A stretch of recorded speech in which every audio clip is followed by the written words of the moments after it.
Welcome back to DNA. ప్రస్తుతం నాతో పాటు ఉన్నారు. నేను ఒక వ్యక్తిని పరిచయం చేయాలి. తెలంగాణలో పుట్టి మధ్యప్రదేశ్లో ఏమంటారు, ఒక విధంగా చెప్పాలంటే మధ్యప్రదేశ్ దిశను మార్చేసిన ఐఏఎస్ అధికారి నరహరి గారు. నరహరి గారి స్వస్థలం బసంత్ నగర్, ఉమ్మడి కరీంనగర్ జిల్లాలో. ఆయన చాలామంది వినే ఉంటారు, శివరాజ్ సింగ్ చౌహాన్ లాడ్లీ లక్ష్మీ యోజన అంటే మొట్టమొదలు బేటీ బచావ్ బేటీ పడావ్, దానికి కూడా ఇన్స్పిరేషన్ ఇది. సో ఆ కార్యక్రమానికి సంబంధించిన రూపకర్త, తర్వాత ఇండోర్ కలెక్టర్గా ఆయన ఎన్నో అవార్డ్స్ తీసుకున్నారు. ప్రస్తుతం మధ్యప్రదేశ్లో పబ్లిక్ హెల్త్ ఇంజనీరింగ్ డిపార్ట్మెంట్ అంటే మన దగ్గర rural water supply mission Bhagiratha లాగా ఆ డిపార్ట్మెంట్కు ప్రిన్సిపల్ సెక్రటరీగా ఉన్నారు. ఇవాళ ఆయన ఎందుకు ఇంటర్వ్యూ చేస్తున్నానంటే బీసీలకు 42% రిజర్వేషన్లు టాపిక్ ఇక్కడ హాట్గా నడుస్తుంది. సో మధ్యప్రదేశ్లో 33% రిజర్వేషన్స్ అక్కడ ఇంప్లిమెంట్ అవుతుంది. 33% అంటే అక్కడ ఎస్టీలు 20% ఉన్నారు. మన దగ్గర ఎస్టీలు 10%, తెలంగాణలో ఉమ్మడి ఆంధ్రప్రదేశ్లో చూస్తే 6%. ఎస్సీలు 18% ఉన్నారు. 20 ఎస్సీలు 20 ఎస్టీలు 16 ఎస్సీలు 36 ప్లస్ 35% దాకా బీసీ రిజర్వేషన్ ఇంప్లిమెంట్ అవుతుంది. సో ఆ మధ్యప్రదేశ్ మోడల్ తెలంగాణలో ఏమన్నా పాసిబులా, దాని మీద మనం మాట్లాడదాం నరహరి గారితో. నరహరి గారు, జీ తెలుగు న్యూస్ కోసం సమయం కేటాయించిన ధన్యవాదాలు సార్. థ్యాంక్ యూ భరత్ గారు, థ్యాంక్ యూ సో మచ్. ఒకటి, ఇప్పుడు మీరు ఈ మధ్య ఓబీసీల పోరుబాట పుస్తకాన్ని రాశారు, ప్లస్ అదే సమయంలో ఇప్పుడు 42% డిస్కషన్ జరుగుతుంది.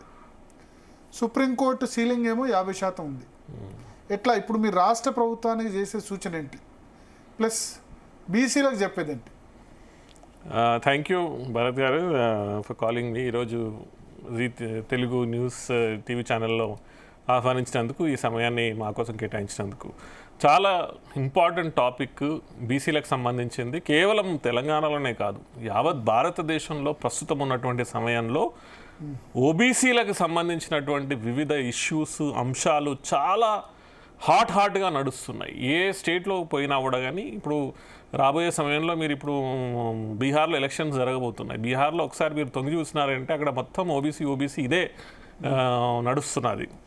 సో ప్రస్తుత పరిస్థితులలో యావత్ భారతదేశంలో ఎస్పెషలీ మనము 1991 విపి సింగ్ ప్రభుత్వము మండల్ కమిషన్ ఏర్పాటు చేసిన తర్వాత 35 సంవత్సరాలు గడిచినాయి.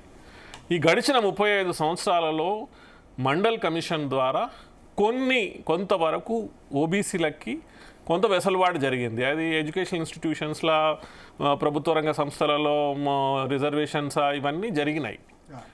కానీ ఎక్కడో దగ్గర ఈ గడిచిన 35 సంవత్సరాలలో ఓబీసీలకి, బీసీలకి అనుకున్నంత న్యాయం జరగలేదు. అండ్ ముఖ్యంగా అంటే సామాజిక ఆర్థికంగా కొంతవరకు ఓబీసీలు ఎదిగినారు అని మనకి డేటా చెప్పినా కూడా, కానీ ఎస్పెషలీ పొలిటికల్ యాంగిల్లోకి వచ్చేసరికి చాలా మట్టుకు ఇక్కడ అంటే న్యాయం జరగలేదు. ఇది మధ్యప్రదేశ్లో ఇప్పుడు మోహన్ యాదవ్ ముఖ్యమంత్రి ఉన్నారు, శివరాజ్ సింగ్ చౌహాన్ ఉన్నారు. అంటే రాజకీయ అధికారం ప్రకారం లాలూ ప్రసాద్ యాదవ్ బీహార్, ఉత్తరప్రదేశ్, మధ్యప్రదేశ్. బట్ తెలంగాణ, ఆంధ్రప్రదేశ్లో స్పెసిఫిక్గా ఎందుకు అన్యాయం జరిగింది? సో ఇక్కడ మనం చూసుకున్నట్టయితే మనకి ఉత్తర భారతదేశంలో, దక్షిణ భారతదేశంలో ఒక ఒక ఒక చాలా డిఫరెంట్ సిస్టమ్స్ మనకు కనిపిస్తాయి. అక్కడ చదువు, డెవలప్మెంటు, రిలేటివ్గా చదువుకున్న వాళ్ళు తక్కువ, రిలేటివ్ డెవలప్మెంట్ తక్కువ, రిలేటివ్ నాలెడ్జ్ పరంగా కూడా చూసుకున్నట్టయితే దక్షిణ భారతదేశంలో చదువుకున్న వాళ్ళు ఎక్కువ, డెవలప్మెంట్ ఎక్కువ, అవగాహన పరంగా ఎక్కువ. కానీ విచిత్రం ఏమిటంటే అక్కడ చాలా మట్టుకు పొలిటికల్ యాంగిల్లో చూసుకున్నట్టయితే చాలా మట్టుకు ఎక్కడో అంటే అది బీసీల అవేర్నెస్ రావడం, బీసీలు సొంత పార్టీలు పెట్టుకోవడం, బీసీలు ముఖ్యమంత్రుల వరకు వెళ్ళిపోవడం, బీసీలకి అదే కాకుండా ఈవెన్ ఇప్పుడు 30 సంవత్సరాల క్రితం ముఖ్యమంత్రి జరిగింది. ఈవెన్ మధ్యప్రదేశ్ ములాయం సింగ్ యాదవ్ చూడండి, లాలూ ప్రసాద్ యాదవ్ చూడండి. మధ్యప్రదేశ్లో అయితే నేను 20 సంవత్సరాల నుంచి పనిచేస్తున్నాను. అక్కడ assembly elections, Lok Sabha elections, local body elections చాలా చేసినాము.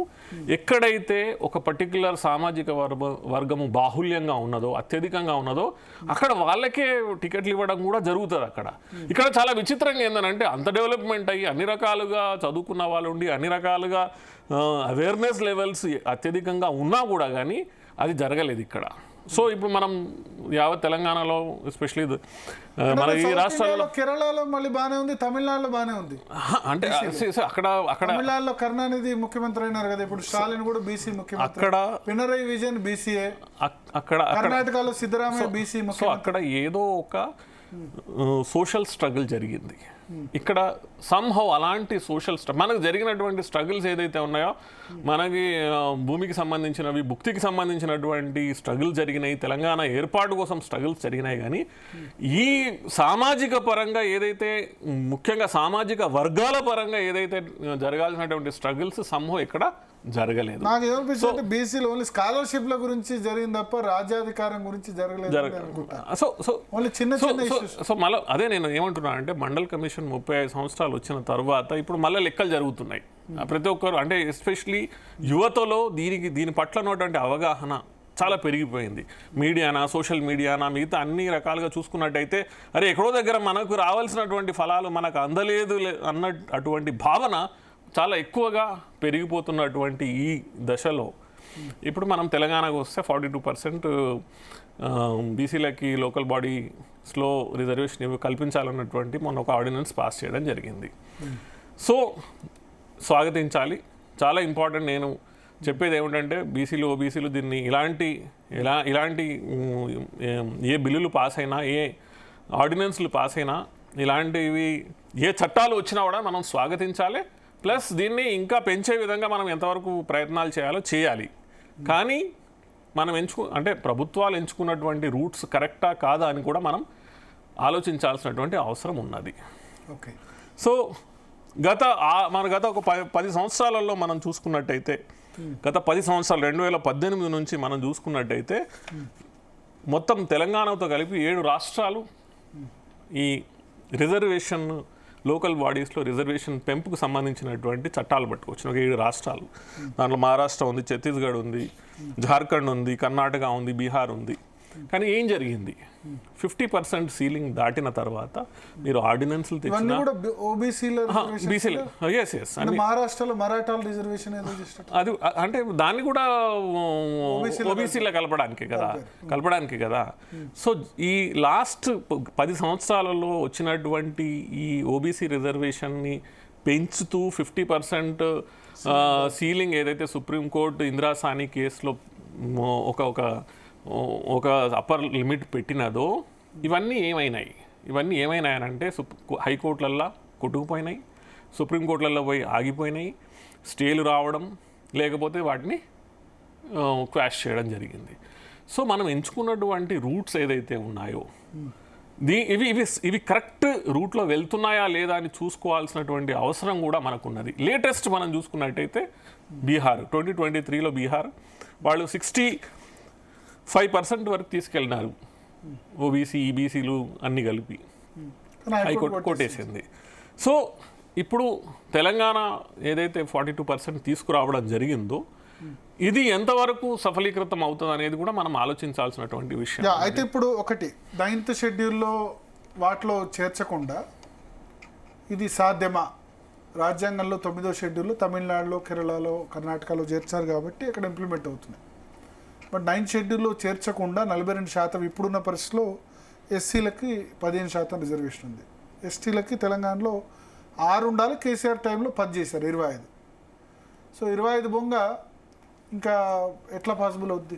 15+6 21 బీసీఈ, మళ్ళీ ముస్లిం రిజర్వేషన్ అదొక 4% ఉంది. సో నేను ఇక్కడ ఏం చెప్తున్నానంటే, ఇప్పుడు నా పుస్తకం ద్వారా కూడా ఈ ఓబీసీల పోరుబాట దీని ద్వారా కూడా అక్రాస్ ఇండియా చేసినటువంటి మా సర్వే, అంటే మేము మా టీం ద్వారా సర్వే చేయించడము, ఎక్స్పర్ట్స్తో మాట్లాడడము, ఎస్పెషల్లీ యూనివర్సిటీ ప్రొఫెసర్స్తో మాట్లాడిన తరుణంలో ఇప్పుడు జరుగుతున్నటువంటి అంటే ఈ 35 సంవత్సరాల మండల్ కమిషన్ అయిపోయిన తర్వాత ఇప్పుడు పొలిటికల్ రిజర్వేషన్స్కి వచ్చేసరికి అది లోకల్ బాడీసా లేకపోతే చట్టసభల అని చూసుకున్నట్టయితే ఈ 50% ఇందిరా సాని కేసులో ఏదైతే అప్పర్ లిమిట్ ఉన్నదో దీన్ని వన్స్ అండ్ ఫర్ ఆల్ కేంద్ర ప్రభుత్వం మరియు రాష్ట్ర ప్రభుత్వాలు కలిసి ఒక నిర్ణయం తీసుకోవాల్సినటువంటి సమయం ఆసన్నమైనది.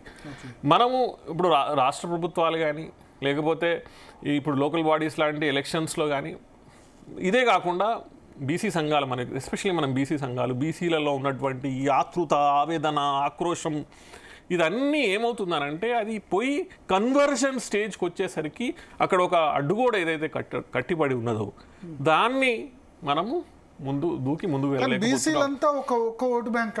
నా అబ్జర్వేషన్ ఏమనిపిస్తుంది అంటే మున్నూరు కాపు నిలబడితే పద్మశాల ఓటేడు, పద్మశాల నిలబడితే యాదవ్ ఓటేడు, యాదవ్ నిలబడితే గౌడ్లు ఓట్లేరు. ఒక కులం వాళ్ళు ఆ కులంకు వేసుకుంటారు తప్ప బీసీ అంతా ఒక ఓటు బ్యాంకు తెలంగాణలో ఆంధ్రప్రదేశ్లో నాకు అనిపించట్లేదు. సో దీని సొల్యూషన్ మనం చాలా చోట్ల దీన్ని మనకు ఉంది. అంటే ఎస్పెషల్లీ నార్త్ ఇండియాలో దీనికి సొల్యూషన్ దొరికింది, ఆల్రెడీ సొల్యూషన్స్ ఉన్నాయి. ఇప్పుడు ఫర్ ఎగ్జాంపుల్ బీహార్లో ఏం చేసినారంటే ఎంవై అనేటువంటి ఒక ఫార్ములా పెట్టుకొని వచ్చినారు. సో అదే మనము ఉత్తరప్రదేశ్లో కూడా యాదవ్లే కాకుండా ఈవెన్ మాయావతి కూడా ఏం చేసింది, మాయావతి కూడా హాతీ నహి గణేష్ హే బ్రహ్మ విష్ణు మహేష్ హే అనేసి అటువంటి ఒక నానుడు పట్టుకొచ్చి దాంట్లో ఎస్సీ కులాలతో పాటు బ్రాహ్మణులని ప్లస్ ఠాకూర్లని అందరినీ కలుపుకొని తను ఇండిపెండెంట్గా ఫామ్ చేసుకుంది. నేనేమంటున్నానంటే ఒకటి ఆస్పిరేషన్స్ మనం చాలా ఇంపార్టెంట్గా అర్థం చేసుకోవాల్సింది ఏంటంటే ఈరోజు బీసీలు ఎందుకు ఇంత ఆతృత ఆవేశంతో ఉన్నారు అని అంటే ఎక్కడో దగ్గర మాకు రావాల్సినటువంటి ఫలాలు రాకపోవడమే కాకుండా మాకు అసలు ఈ వ్యవస్థలో మాకు స్థానమే లేదా, అంటే మేము ఇంపార్టెంట్ కాదా, మేము అవసరం లేదా, అంటే సుమారు 52% ఉన్నటువంటి అంటే ముస్లింలు పక్కన పెట్టండి, హిందూ బీసీలే మనం చూసుకున్నట్టయితే 1983 అసెంబ్లీ ఎలక్షన్స్ నుంచి ఈ రోజు వరకు కేవలం 18 to 19% బీసీలే ఎన్నికైనారు తెలంగాణ అసెంబ్లీకి. ఇలాంటి తరుణంలో ఈ 18-19% దానికి వచ్చి ఆగిపోతున్నారు 52% ఉన్నటువంటి వాళ్ళు. సో ఈ ప్రశ్న అనేది ఇప్పుడు అవేర్నెస్ లెవెల్స్ ఏదైతే అంతకుముందు ఉన్నటువంటి అవేర్నెస్ లెవెల్స్ కంటే రిలేటివ్ అవేర్నెస్ లెవెల్స్ ఇప్పుడు బాగా పెరిగినాయి. ఇప్పుడు ప్రశ్నించేటటువంటి గొంతులు ఎక్కువైనాయి. అదేవిధంగా మనం ఎక్కువ చూసుకున్నట్టయితే యూనివర్సిటీస్ కాలేజెస్లో దీనికి సంబంధించినటువంటి అవగాహన సదస్సులా లేకపోతే చర్చలా ఇవన్నీ బాగా పెరిగిపోయినాయి. ఈరోజు యువత చాలా కోపంతో ఉన్నది. ఎందుకు ఈవెన్ 27% ఏదైతే ఓబీసీ రిజర్వేషన్ కల్పించలేదు దాన్ని కూడా పూర్తిగా చాలా ఇన్స్టిట్యూషన్స్లలో దాన్ని ఇప్పటికీ చాలా ఇన్స్టిట్యూషన్స్లో పూర్తిగా ఇంప్లిమెంట్ చేయలేకపోవడం, కేంద్ర విద్యా సంస్థలు జరగట్లేదు. ఇంకా చాలా మటుకు ఇన్స్టిట్యూషన్స్లో ఇప్పుడు అంత ఎందుకండి, మొన్న సుప్రీంకోర్టులో గౌరవ సుప్రీంకోర్టులో మొన్న గవాయి గారు వచ్చిన తర్వాత, గౌరవ గవాయి గారు జస్టిస్ అయిన తర్వాత మొన్న వాళ్ళు ఎస్సీ ఎస్టీ రిజర్వేషన్ ఇంప్లిమెంట్ చేసినారు. వాళ్ళ కింద స్టాఫ్కి. సో ఇలాంటి సన్నివేశాలు మనం చూస్తున్నప్పుడు అందుకే ప్రభుత్వాలు, ప్రజలు, ఎస్పెషలీ సివిక్ సొసైటీస్ అందరూ అర్థం చేసుకోవాల్సింది ఏమిటంటే ఈ పెరుగుతున్నటువంటి ఈ యాస్పిరేషనల్ క్లాసెస్ ఏదైతే బీసీలు ఉన్నారో ఈ యాస్పిరేషనల్ క్లాసెస్లో పెరుగుతున్నటువంటి ఈ వాళ్ళ ఆశయాలని ఛానలైజ్ చేసి ఒక డైరెక్షన్ ఇవ్వాల్సినటువంటి అవసరం ఉన్నది. దానికోసం ప్రభుత్వాలు ఖచ్చితంగా పనిచేయాలి. సో ఏం చేయాలి? ఇప్పుడు 42% రిజర్వేషన్ ఇప్పుడు రాష్ట్ర ప్రభుత్వం చెప్పింది, గవర్నర్కు పంపించింది, ఆర్డినెన్స్ జారీ చేస్తారట. చెల్లుతుందా ఇది? ఆర్డినెన్స్ జారీ చేయడం చాలా స్వాగతయోగ్యం. కానీ నేను ఇందాక మనం చెప్పుకున్నట్టు లాస్ట్ 10 సంవత్సరాలలో ఏం జరిగిందని మనం మాట్లాడుకున్నాం. 7 రాష్ట్రాలు చేసిన అన్ని కొట్టివేయడం, ఎక్కడ ఇంప్లిమెంట్ కాలేదు. 50% పైన ఏది అవ్వలేదు. సో నేనేమంటున్నానంటే ఏ రాష్ట్రాలు మళ్ళీ ఒకసారి చెప్పండి. నేను మీకు మహారాష్ట్ర, ఛత్తీస్గఢ్, జార్ఖండ్, ఈవెన్ మధ్యప్రదేశ్లో కూడా ముందు పెంచినారు. ఎన్ బ్లాక్ పెంచడం జరిగింది. 14% నుంచి 27% పెంచినారు. 50% క్రాస్ అయిన తర్వాత దాన్ని కూడా క్రాష్ చేయడం జరిగింది. కర్ణాటక, బీహార్, ఎన్ని రాష్ట్రాల్లో దాన్ని. సో 9th రాజ్యాంగంలో 9వ షెడ్యూల్ సవరిస్తే తప్ప ఇవన్నీ కూడా కోర్టులో నిలవడానికి చాలా కష్టం. తెలంగాణ రిజర్వేషన్లు కూడా నిలవడానికి కష్టం. ఎవరైనా కోర్టుకు పోయారంటే కొట్టేస్తారు. 100%. ఇప్పుడు అంటే ప్రస్తుతం ఉన్నటువంటి మన అంటే నేను నెగటివ్గా నేను మాట్లాడడం లేదు. నాకు ఆశగా ఉంది, ఎందుకంటే 42% ఇంప్లిమెంట్ చేస్తే మంచిదన్న ఆలోచన చేయాలి కూడా అని స్వాగతిస్తున్నాను కూడా. అదే విధంగా మనం ముందు ఏం జరిగినాయి గత 10 సంవత్సరాలలో ఈ వివిధ రాష్ట్రాలు తీసుకొచ్చినటువంటి ఇలాంటి సిమిలర్ చట్టాలు ఏమైనాయి, సిమిలర్ చట్టాలు ఎక్కడ ఇంప్లిమెంట్ కాలేదు. సో దీనికి అల్టిమేట్ సొల్యూషన్ ఇందిరాసాని కేసులో అక్కడికి వెళ్ళి మొన్న ఏ విధంగానైతే ఈడబ్ల్యూఎస్ రిజర్వేషన్ ఇంప్లిమెంట్ చేయడం జరిగిందో, ఇప్పుడు ఈడబ్ల్యూఎస్ రిజర్వేషన్ ఇంప్లిమెంట్ చేసినప్పుడు ఏం చేసినారనంటే ఆర్టికల్ 15(6), ఆర్టికల్ 16(6)లో కొత్త ప్రొవిజన్ని ఇరికించి ఈడబ్ల్యూఎస్ రిజర్వేషన్ పట్టుకొచ్చినారు. అదే మన ఎస్సీ, ఎస్టీ, ఓబీసీ రిజర్వేషన్కి సంబంధించిన వీటన్నిటిలో మాత్రం 54, 16(4)లో దీంట్లో ప్రొవిజన్ చేయడం జరిగింది. దాన్ని ప్రతిసారి 50% దాటినప్పుడల్లా కొట్టివేయడం జరుగుతూ ఉంది. సో మనకి క్లియర్గా దీనికి ముందు కనిపించేది ఏమిటంటే, ఈ ఆర్డినెన్స్ ముందు కనిపించేది ఎవరో ఒకరు వెళ్తారు, దాన్ని ఛాలెంజ్ చేస్తారు. సో అల్టిమేట్గా ఇది సొల్యూషన్ కాదు అన్నట్టుగా మనకు అనిపిస్తాం. కోర్టుల్లో నిలబడడం కష్టం, ఇది కష్టంలాగా అనిపిస్తున్నది. నా రిక్వెస్ట్ ఏమిటంటే, అంటే సలహాగా ఒక అడిగినట్టయితే, రేవంత్ రెడ్డి ఒక సలహాలాగా అడిగినట్టయితే, దీనికోసం ఫస్ట్ థింగ్ మీరు తాత్కాలికంగా అసలు లోకల్ బాడీ ఎలక్షన్స్ చేయాలనుకుంటే మీకు కూడా మధ్యప్రదేశ్ మోడల్ ఒకటి సొల్యూషన్ ఉన్నది. నంబర్ 1. నంబర్ 2, మధ్యప్రదేశ్ మోడల్ని నేను కన్విన్స్డ్ కాదు. Plus at the same time నేను దాన్ని రికమెండ్ చేయట్లేదు. కానీ తాత్కాలికంగా అంటే మీరు ఎన్ని రోజులు లోకల్ బాడీ ఎలక్షన్స్ చేయకుండా ఆపుతారు? ఎన్ని రోజులు లోకల్ బాడీ ఎలక్షన్ జరుగుతాయి? కేంద్రం నుంచి ఫండ్స్ రావడమే కాకుండా అసలు అక్కడ మనకున్నటువంటి లీడర్షిప్ మొత్తం వచ్చేదే లోకల్ బాడీస్. ఇప్పుడు 1.5 year అయింది. సో అక్కడ మనము ఈ ఎలక్షన్ జరగకుండా 1 year కనీసం మనం తాత్కాలికంగా అయినా, ఎందుకనంటే మనకి తెలుసు ఈ గత 10 సంవత్సరాల్లో వివిధ రాష్ట్రాలు తీసుకొచ్చినటువంటి వివిధ చట్టాలు ఎంతవరకు సఫలీకృతమైన మన ఎదుట ఉన్నటువంటి తరుణంలో ఒకటి మధ్యప్రదేశ్ మోడల్ ఏదైతే ఉందో తాత్కాలికంగా అయినా మనం ఏదైతే మధ్యప్రదేశ్లో 14% ఓబీసీ రిజర్వేషన్ ఉండిందో లోకల్ బాడీస్కి, దాన్ని 35% చేయడం జరిగింది. యూనిట్ వైజ్ తీసుకొని ప్రతి యూనిట్ వైజ్ 30%, ఏకంగా 21%. ఎవరు ప్రభుత్వం చేశారు? సో ఇది శివరాజ్ సింగ్ చౌహాన్ గారే ముఖ్యమంత్రిగా ఉన్నప్పుడు 2021-22లో he himself is OBC. But 3 terms ముఖ్యమంత్రి ఉన్న ఆయన ఎందుకు చేయలేకపోయారు? ఆయన ఓబీసీగా ఉండి కూడా ఏమిటి అంటే 2021 వరకు ఎందుకు చేయలేకపోయారు? ఆయన స్వయంగా ఓబీసీ కదా. బట్ 21 వరకు, ఎందుకంటే ఆయన I think is chief minister from 2005. ఆయన 18 years చేసినారు. 4th term, అది 4th termలో మొన్న ఆయన చేసినారు. సో దాని పూర్వపరాలు నాకు పెద్దగా తెలియదు, ఎందుకు చేయలేదని నాకు తెలియదు. కానీ ఓవరాల్ దేశం మొత్తంలో లోకల్ బాడీస్లో మా గౌరవ సుప్రీంకోర్టు చెప్పినట్టు ట్రిపుల్ టెస్ట్ చేసి 14% నుంచి 35% లోకల్ బాడీస్లో ఓబీసీ రిజర్వేషన్ పెంచిన ఏకైక రాష్ట్రం అది మధ్యప్రదేశ్. ట్రిపుల్ టెస్ట్ అంటే? సో ట్రిపుల్ టెస్ట్లో 3 కండిషన్స్ ఉంటాయి. ఒకటి, మీరు డెడికేటెడ్ కమిషన్ వేయాలి, డెడికేటెడ్ బీసీ కమిషన్ తెలంగాణ వేసినారు. నంబర్ 2, మీరు మీకేంటంటే ఈ ఎంపెరికల్ డేటా కావాలి కాబట్టి మీరు మొత్తం ఏవైతే లోకల్ బాడీస్ ఉన్నాయో లోకల్ బాడీకి సంబంధించినటువంటి సర్వే చేసి మీరు ప్రతి యూనిట్ అంటే ఇప్పుడు మనకి గ్రామ పంచాయతీ యూనిట్, మనకి మండలం యూనిట్, జిల్లా పరిషత్ ఒక యూనిట్, మనకి మున్సిపాలిటీల యూనిట్, మున్సిపల్ కార్పొరేషన్ల యూనిట్, ఇలాంటి ఈ యూనిట్లల్లో ఎస్సీలు, ఎస్టీలు, ఓబీసీలు ఎంతమంది ఉన్నారు అనేది లెక్క వేయడం. అది 2 సెకండ్ కండిషన్. థర్డ్ కండిషన్ వచ్చేసి మొత్తం SC, ST plus OBC reservation, BC reservation మీరు ఎప్పుడైతే ఈ గణన చేస్తారో, ఎంపెరికల్ డేటా మీ దగ్గరికి వస్తుందో, ఆ డేటా వచ్చిన తర్వాత ఆ డేటాను ఉపయోగించుకొని మీరు నిర్ధారణ చేయాలి. చేసి ఎస్సీకి, ఎస్టీకి ప్లస్ బీసీలకి మీరు యూనిట్ వైజ్ ఎంత రిజర్వేషన్ ఇస్తారు అనే దాన్ని 50% పరిధిలో పెట్టి మీరు సుప్రీంకోర్టుకి వెళ్ళి అక్కడ నుంచి పర్మిషన్ తెచ్చుకోవాలి. ఫర్ ఎగ్జాంపుల్ ఒక చోట ఎస్టీలు 10% ఉన్నారు, ఎస్సీలు 10% ఉన్నారు, అక్కడ బీసీలకు 30% చేయొచ్చు, అంతేనా? So exactly. ఇప్పుడు ఫర్ ఎగ్జాంపుల్ మనం ఒక గ్రామ పంచాయతీ, ఒక చోట ఎస్టీలు 20%, ఎస్సీలు 20%, 40%. సో మరి అక్కడ 10% వస్తాయి కదా, 10% వస్తుంది. ఎందుకంటే ఫస్ట్ ఇప్పుడు మనకి లోకల్ బాడీస్కి వచ్చేసరికి ఫస్ట్ రైట్ అనేది ఎస్సీ ఎస్టీలకు ఉంటుంది. దాని తర్వాత మిగిలిన ఏదైతే ఉందో అది ఓబీసీ రిజర్వేషన్కి వెళ్తుంది, ఎందుకంటే కాన్స్టిట్యూషన్ పరంగా వాళ్ళకి వచ్చే కాన్స్టిట్యూషన్ పరంగా వస్తుంది కాబట్టి. కానీ ఇక్కడ మనకి అర్థం చేసుకోవాల్సింది ఏమిటంటే తాత్కాలికంగా అంటే దీన్ని మళ్ళీ చెప్తున్నాను నేను, ఎందుకంటే దీన్ని పర్మనెంట్ సొల్యూషన్ ఇందిరా సాహ్ని కేసులో మనం కేంద్ర ప్రభుత్వం చేయదు అని కాదండి, నేను ఇదే చెప్తున్నాను.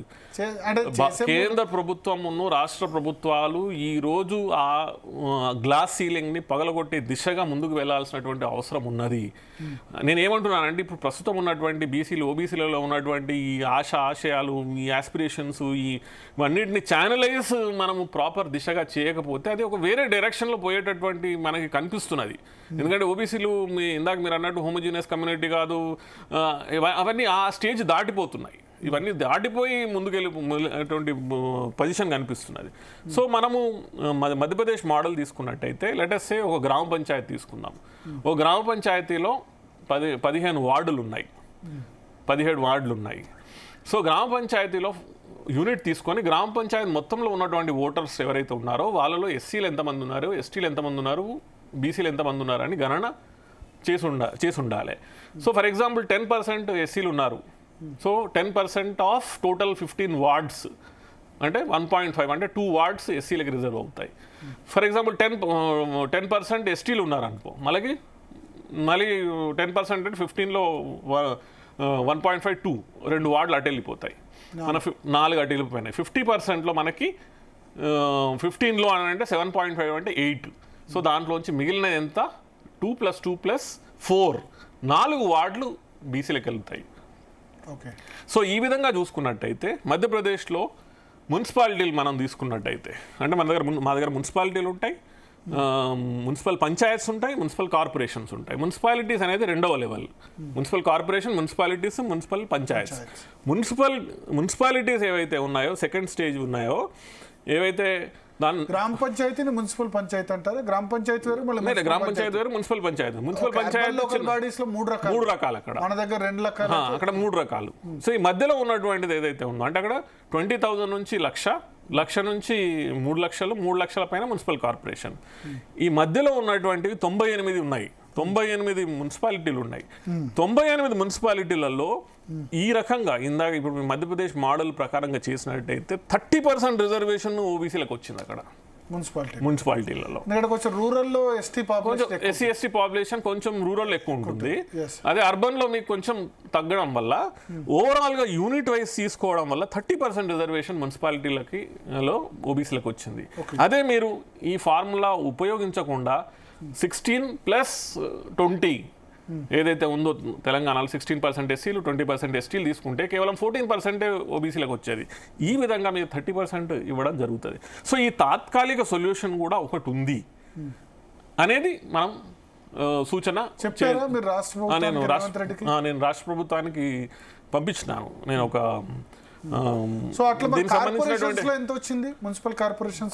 మున్సిపల్ కార్పొరేషన్స్ లో కూడా సుమారు ఇంచుమించు అంతే, అరౌండ్ 30-35 దగ్గర వచ్చింది. సో అంటే ఈ లెక్కన అర్బన్ లోకల్ బాడీస్ లో కొంచెం ఎక్కువ వచ్చేందుకు అవకాశం ఉంటుంది. ఎందుకంటే జిహెచ్ఎంసీలో గ్రేటర్ హైదరాబాదే అనుకుందాం 33% ఇవ్వగలిగారు. ఎందుకంటే ఎస్టీ పాపులేషన్ తక్కువ ఉంది ఇక్కడ. ఒకటి మాత్రం ఐ థింక్ 150లో 1-2 ఎస్టీ ఇచ్చారు. కొంత 33% ఇక్కడ ఇవ్వగలిగారు. ఎందుకంటే ఎస్సీ ఎస్టీ పాపులేషన్ గ్రేటర్ హైదరాబాద్లో తక్కువ ఉంది కాబట్టి. సేమ్ మీరు అన్నట్టు ప్రతిదీ యూనిట్ వైజ్ చేసుకుంటూ వెళ్తే, మున్సిపాలిటీ వైజ్ చేసుకుంటూ వెళ్తే అర్బన్ లోకల్ బాడీస్లో కొంచెం ఇవ్వడానికి ఎక్కువ అవకాశం ఉంటుంది. ఎందుకంటే అర్బన్లో కొంచెం ఎస్సీ ఎస్టీ పాపులేషన్ తక్కువ ఉండే అవకాశం ఉంది. ఎస్టీ పాపులేషన్ మెయిన్లీ చాలా తక్కువ ఉండే అవకాశం ఉంటుంది. ఎందుకంటే వాళ్ళు గిరిజనులు కాబట్టి ఎక్కువ, ఆదివాసీ ప్రాంతాల్లో ఎక్కువ, వాళ్ళు ఫారెస్ట్ ఏరియాస్లో, గ్రామీణ క్షేత్రాలు. సో దీంట్లో నేను చెప్పేది ఏమిటంటే మనం తాత్కాలిక సొల్యూషన్ ఒకటి మధ్యప్రదేశ్ మోడల్ ఉన్నది. దాన్ని అంటే మనం లోకల్ బాడీ ఎలక్షన్స్ చేయాలి. ఎందుకంటే అది రాజ్యాంగబద్ధంగా, ప్లస్ మా గౌరవ హైకోర్టు కూడా చెప్పింది 30 సెప్టెంబర్లో మీరు చేయండి అనేసి. సో ఈ రూట్ని మనము ఎంచుకోవడం మంచిదా, లేకపోతే ఇతర రూట్ల ద్వారా ఎంత టైం పడుతుందో మనకి తెలియదు. అదేవిధంగా అసలు మనం మిగతా ఎంచుకున్నటువంటి రూట్ ఏదైతే ఉందో అసలు అది లీగల్గా స్టాండ్ అవుతుందా లేదా అనేది చాలా పెద్ద ప్రశ్నగా మారిపోతున్నది. ఇలాంటి తరుణంలో రాష్ట్ర ప్రభుత్వం సరి అయినటువంటి డైరెక్షన్లో వెళ్ళాలని నా సూచన. Madhya Pradesh model is the best model for temporary purpose, తాత్కాలికంగా. ఇట్లా చేస్తే ఎంత పర్సెంట్ రావచ్చు మన మున్సిపాలిటీస్లో, మన జడ్పీటీసీ ఎంపీటీసీలో ఎంతవరకు రావచ్చు మీ ఉద్దేశంలో? నేను జెడ్పీటీసీ ఎంపీటీసీలు నేను అనేది ఏంటంటే అది మీకు ఇంచుమించు మనకు ఉన్నటువంటి ఏదైతే రిజర్వేషన్ ఉందో ఎస్సీ ఎస్టీలకు ఉందో అంతవరకే వస్తుంది. కానీ మీకు అక్కడ అంటే నేను ఎందుకంటే అంటే ఇప్పుడు ఆదిలాబాద్లో ఎస్టీలకు ఎక్కువ వస్తుంది, ఆదిలాబాద్లో ఎక్కువ ఉంది, కరీంనగర్లో ఎస్టీ, సో ఇదే అడ్వాంటేజ్ కదా ఉంటుంది కదా. సో ఈ అడ్వాంటేజ్ ఖమ్మంలో ఉందనుకోండి ఎస్టీలకు ఎక్కువ వస్తుంది, అక్కడ కొంచెం బీసీలకు తక్కువ రావచ్చు. కానీ ఇప్పుడు ఎస్టీ పాపులేషన్ తక్కువ ఉన్న చోట లేకపోతే ఎస్సీ పాపులేషన్ తక్కువ ఉన్న చోట బీసీలకు ఎక్కువ వచ్చేందుకు అవకాశం ఉంటుంది కదా. ఉంటుంది. అదే నేను ఏమంటున్నానంటే ఫస్ట్ ఫర్ ఎగ్జాంపుల్ మీరు బసంత్ నగర్, మీరు రామగుండమే తీసుకోండి, బసంత్ నగర్ మీరున్న ప్లేస్ రామగుండం మున్సిపల్ కార్పొరేషన్ చేశారు అనుకోండి, రేపు మున్సిపల్ ఎలక్షన్ జరిగాయి అనుకోండి, కొంత తక్కువ పాపులేషన్ ఎస్టీ ఉండేందుకు అవకాశం ఉంటుంది కాబట్టి అక్కడ 6% అంత ఇవ్వాల్సిన అవసరం లేకుండా కొంచెం బీసీ ఆ ప్లేస్లో బీసీకి ఎక్కువ ఇచ్చేందుకు అవకాశం డెఫినెట్గా అడ్వాంటేజ్ ఉంటుంది. అట్ ద సేమ్ టైం నేనేమంటున్నానంటే ఇప్పుడు మహబూబాబాద్ ఉందనుకోండి, మీకు ఎస్టీ పాపులేషన్ ఎక్కువ ఉంది కానీ ఎస్టీ పాపులేషన్ అడ్వాంటేజ్ ఉంటుంది, అడ్వాంటేజ్ దొరకాలే కూడా, ఎందుకంటే అక్కడ ఎస్టీ పాపులేషన్ ఎక్కువ ఉంది, వాళ్ళ ఫస్ట్ రైట్ ఉంటుంది. ఈ విధంగా చేసినప్పుడు ఎస్సీ ఎస్టీ నుంచి కొంచెం వ్యతిరేకత రాదా? ఇది అంటే మనకి లోకల్ బాడీస్ లో రాజ్యాంగబద్ధంగా కూడా లోకల్ బాడీస్ లో అది ఎంత జనాభా ఉంటే అంత అది జనాభా ఓటర్ లిస్ట్ ప్రకారం. అందుకే సుప్రీంకోర్టు పదే ఏమంటుందంటే మీరు డెడికేషన్ కమిషన్ వేయండి, ప్లస్ ఆ డెడికేషన్ కమిషన్ కూడా ఏం చేయాలని అంటే మీరు యూనిట్ వైజ్ మీరు అసలు ట్రిపుల్ టెస్ట్ అంటే ఒకటి బీసీ డెడికేటెడ్ కమిషన్, రెండోది యూనిట్ వైజ్ ఎంత ఎస్సీలు ఎస్టీలు బీసీలు ఉన్నారని, థర్డ్ 50% అప్పర్ లిమిట్. ఓకే, ఇది ట్రిపుల్ టెస్ట్. 50% అప్పర్ లిమిట్ లోపల మొత్తం ఆగిపోతుంది ఇప్పుడు తాత్కాలికంగా. అట్ ద సేమ్ టైం పదే నేను చెప్పేది ఏంటంటే అల్టిమేట్గా మాత్రం మనం వెళ్ళాల్సింది మాత్రం ఇందిరాసాని కేసు ఏదైతే ఉందో ఆ ఇందిరాసాని కేంద్ర ప్రభుత్వం అందరి చేతిలో ఉంది. అది అందరి చేతిలో ఉంది, రాష్ట్ర ప్రభుత్వాల చేతిలో ఉంది, ప్లస్ కేంద్ర ప్రభుత్వాల చేతిలో. రాష్ట్ర ప్రభుత్వాలు ఇప్పుడు 10 రాష్ట్రాలు ఈ 50% సీలింగ్ని పెంచాలని డిమాండ్ చేయడం జరిగింది. మిగతా రాష్ట్రాలు కూడా ఇంచుమించు ఆల్మోస్ట్ ఏకాభిప్రాయం ఎంతో కొంత ఆల్రెడీ వస్తున్నది. ఎక్కడైతే ఓబీసీ బీజేపీ పాలిత రాష్ట్రాలు ఒప్పుకోవచ్చు కదా, లేదా మధ్యప్రదేశ్ ఆల్రెడీ డిమాండ్ చేస్తుంది కదా. మధ్యప్రదేశ్ ఆల్రెడీ 35% లోకల్ బాడీస్ లో చేసింది, ప్లస్ దీన్నే 35% 2028 వరకు 2029 వరకు నరేంద్ర మోడీ లేదా బీజేపీ అధికారంలో ఉంటుంది. బీజేపీ రాహుల్ గాంధీ ఏమో 50% సీలింగ్ దాటాలి అని చెప్తున్నారు, బీజేపీ ఏమో దాని గురించి ఏం మాట్లాడట్లేదు. సో ఎట్లా పాసిబుల్? నేను ఇప్పుడు వాళ్ళ పాలిటిక్స్ గురించి నేను మాట్లాడాను, నేను అర్హుని కూడా కాదు మాట్లాడడానికి, ఒక సర్వింగ్ ఆఫీసర్గా కాబట్టి. కానీ నేనేం చెప్తున్నానంటే ఇప్పుడు మనకి 26-27లో ఈ సెన్సస్ జనగణనలో కులగణన జరగబోతుంది. కులగణన జరిగినప్పుడు మన ఎదుట చాలా స్పష్టమైనటువంటి డేటా మన దగ్గర వస్తుంది. 1931 తరువాత 1931 లాస్ట్ సెన్సస్ ఏదైతే అది బ్రిటిష్ కాలంలో జరిగిన సెన్సస్ అప్పుడు కులగణన చేయడం జరిగింది. దాని తర్వాత సుమారు 95-96 ఇయర్స్ తర్వాత మళ్ళీ కాస్ట్ సెన్సస్ చేపట్టడం జరుగుతూ ఉంది. మనకి ఈవెన్ 1979లో మండల్ కమిషన్ ఏర్పడిన తర్వాత వారు ఇచ్చిన రిపోర్ట్, బిపి మండల్ గారు ఇచ్చినటువంటి రిపోర్ట్ కూడా వాజ్ సబ్స్టాన్షియేటెడ్ బై 1931 సెన్సస్ లో జరిగినటువంటి ఆ డేటా తీసుకోవడం జరిగింది. ఈవెన్ దానికంటే ముందు కాలేకర్ కమిషన్ 1953లో తీసుకున్నప్పుడు కూడా వారు కూడా అదే డేటాని రెఫరెన్స్ గా సో మన కాస్ట్ 2027కి వచ్చేస్తుంది, 27కి వచ్చేస్తుంది, రేపు పబ్లిష్ కూడా అవుతుంది. మీ ఉద్దేశంలో దేశవ్యాప్తంగా ఎంత ఉంటారు ఓబీసీలో? దేశవ్యాప్తంగా ఒక చిన్న రెఫరెన్స్ నేను నా దగ్గర పేపర్ కూడా ఉంది. 1931లో ఎంత ఉంది? 1931 జనాభా లెక్కల ప్రకారం ఓబీసీలో 1931లో అసలు ఓబీసీలు అనే వర్డే లేదు. అప్పటి వరకు అసలు ఓబీసీలు అనేటువంటి క్యాస్ట్ జరిగింది, అప్పుడు క్యాస్ట్ జరిగింది.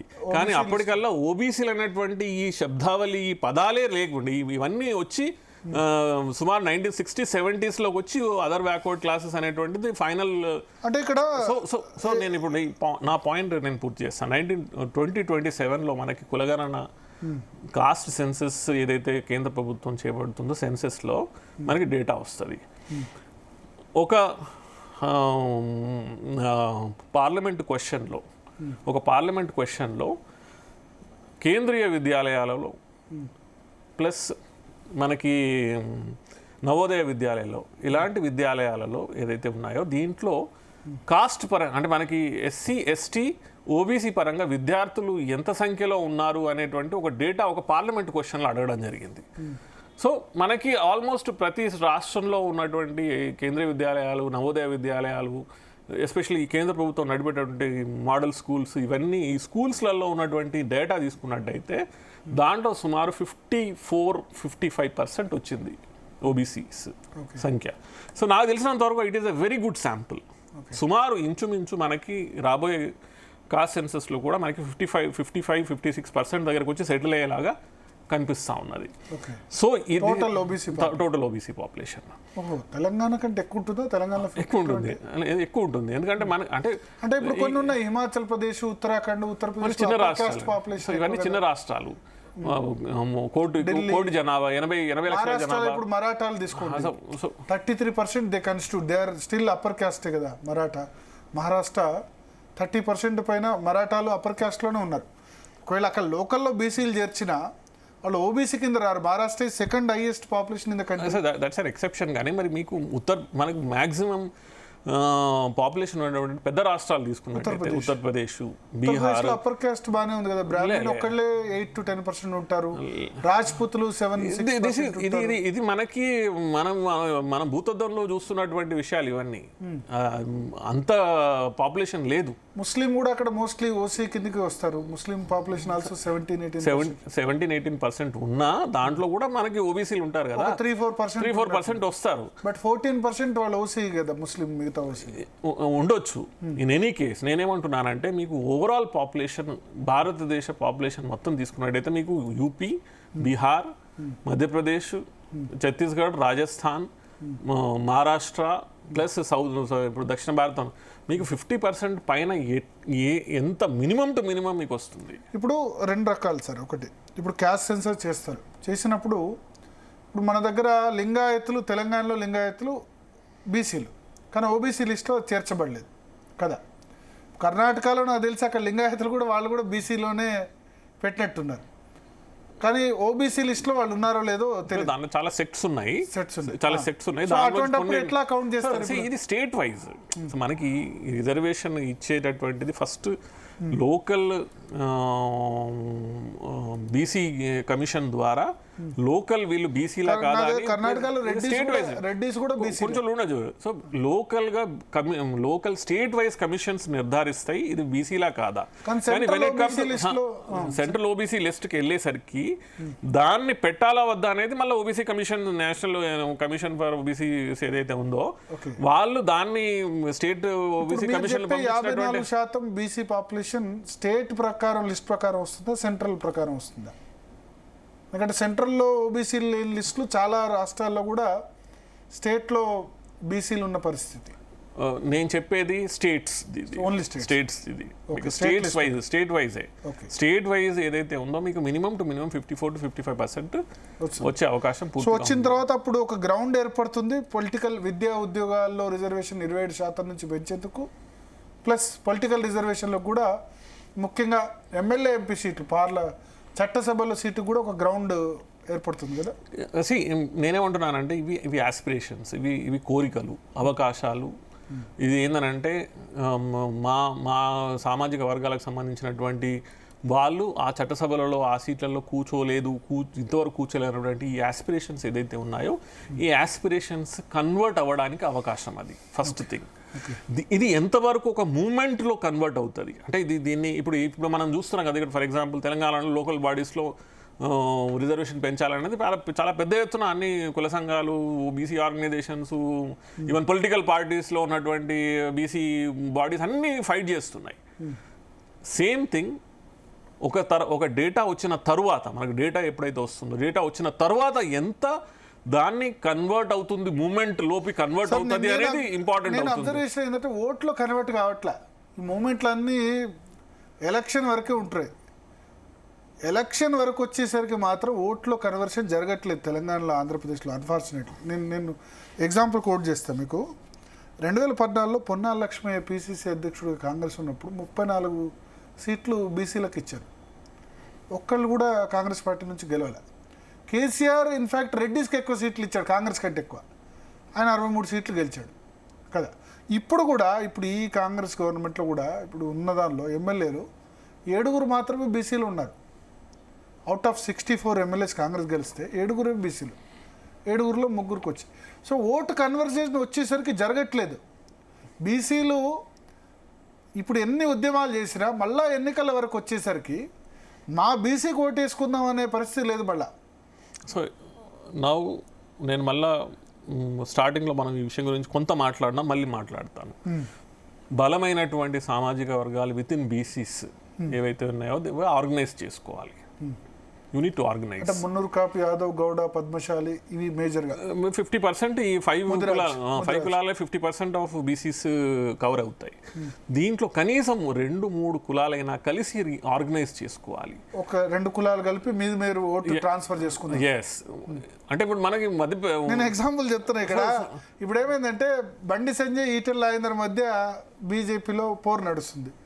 దానివల్ల ఏమైందంటే ముదిరాజులు సంజయ్కి ఓటేసే పరిస్థితి లేదు, మున్నూరు కాపులు ఇటు ఈటెల రాజేందర్కు. ఇట్లా వాళ్ళ కులాలు దాన్ని ఆ విధంగా చేసుకునే పరిస్థితి. నేనేమంటున్నానంటే మీరు దీన్ని 1+1 11 అని, అంటే 1 11 అని ఏ రోజైతే రియలైజ్ అవుతారో బీసీ కులాలు, బీసీ సామాజిక వర్గాలు, బీసీ సంస్థలు, అప్పుడు మీరు కన్వర్ట్ చేసుకోగలుగుతారు. ఇప్పుడు 119 మందిలో 44 మంది రెడ్డి ఎమ్మెల్యేలు. ఫర్ ఎగ్జాంపుల్ మనం 44 మంది రెడ్డి ఎమ్మెల్యేలు ఉన్నారు.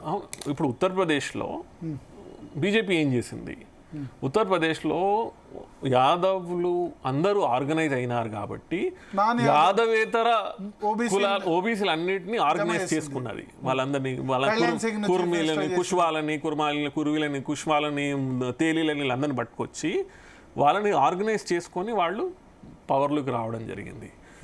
ఇది తెలంగాణలోనా, ఆంధ్రప్రదేశ్లోనా, ఎక్కడైనా అవడం. కానీ అన్లెస్ అండ్ అంటిల్ కనీసం ఒక 2-3 బలమైన సామాజిక వర్గాలు విత్ ఇన్ బీసీలలో ఆర్గనైజ్ చేసుకున్నంత వరకు కన్వర్జన్ అనేది చాలా కష్టం. ఎందుకంటే అదర్ సైడ్ అవుతున్నాయి కదా. అదర్ సైడ్ నీకు మిగతా పొలిటికల్ పార్టీస్లలో మున్నూరు ముదిరాజుకి వేయట్లేదు, యాదవ్ పద్మశాలికి వేయట్లేదు, గౌడు ఓన్లీ ఆ కులం వరకు వేస్తున్నారేమో అంతే. సో ఇది రియలైజ్ ఆ కులంలో కూడా పూర్తిగా జరగట్లేదు. మళ్ళీ అప్పర్ కాస్ట్కే ఓటేస్తున్నారు, రెడ్లకో, వెలమలకో, బ్రాహ్మణులకో వేస్తున్నారు. పొలిటికల్ పార్టీస్ దీన్ని రియలైజ్ చేయాలి.